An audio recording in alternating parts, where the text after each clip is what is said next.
Bayangkan sebuah kerajaan megah, penuh kejayaan, namun kini hanya tinggal kenangan. Istana yang dulu berdiri kokoh kini hancur, tak bersisa. Inilah kisah tentang runtuhnya kerajaan Sunda dan Kesultanan Cirebon. Dulu, di tanah Pasundan, berdirilah sebuah kerajaan besar. Kerajaan Sunda, sebuah negeri yang makmur, diperintah oleh raja-raja bijaksana. Puncak kejayaannya terjadi pada masa Sri Baduga Maharaja, Prabu Siliwangi. Namun kejayaan itu tak bertahan selamanya. Gelombang Islam mulai menyebar dari pesisir utara. Demak dan Cirebon semakin kuat. Dan pada tahun 1527, satu peristiwa mengubah segalanya. Sunda Kelapa jatuh. Prabu Surawisesa, Raja Sunda saat itu, mencoba bertahan. Ia ingin menjalin persekutuan dengan Portugis. Tapi sebelum pasukan Portugis sempat membantu, pasukan Islam yang dipimpin oleh Fatahillah datang menyerang. Sunda Kelapa pun direbut, namanya diubah menjadi Jayakarta. Kerajaan Sunda melemah. Pusat kekuasaannya semakin terdesak. Hingga akhirnya, pada tahun 1579,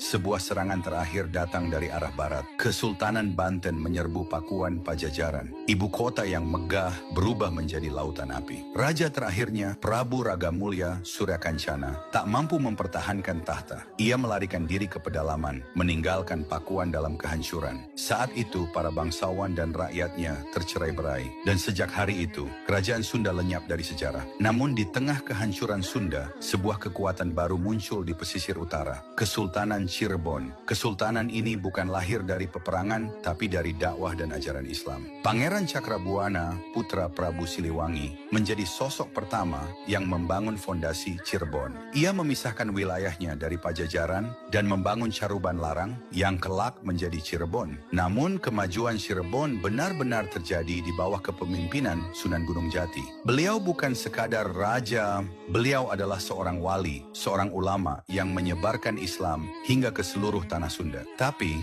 kejayaan itu juga tak bertahan selamanya. Setelah wafatnya Sunan Gunung Jati, Cirebon mulai retak, keturunan raja berselisih, dan akhirnya kesultanan ini terpecah menjadi tiga. Kesultanan Kasepuhan, Kesultanan Kanoman, Kesultanan Kacirebonan. Perpecahan ini melemahkan Cirebon. Tak lagi kuat, tak lagi disegani. Dan ketika Belanda datang, semuanya berakhir. Tahun 1681, penguasa Cirebon menandatangani perjanjian dengan VOC, Menos Belanda. Sejak saat itu, Kesultanan Cirebon bukan lagi kerajaan yang merdeka,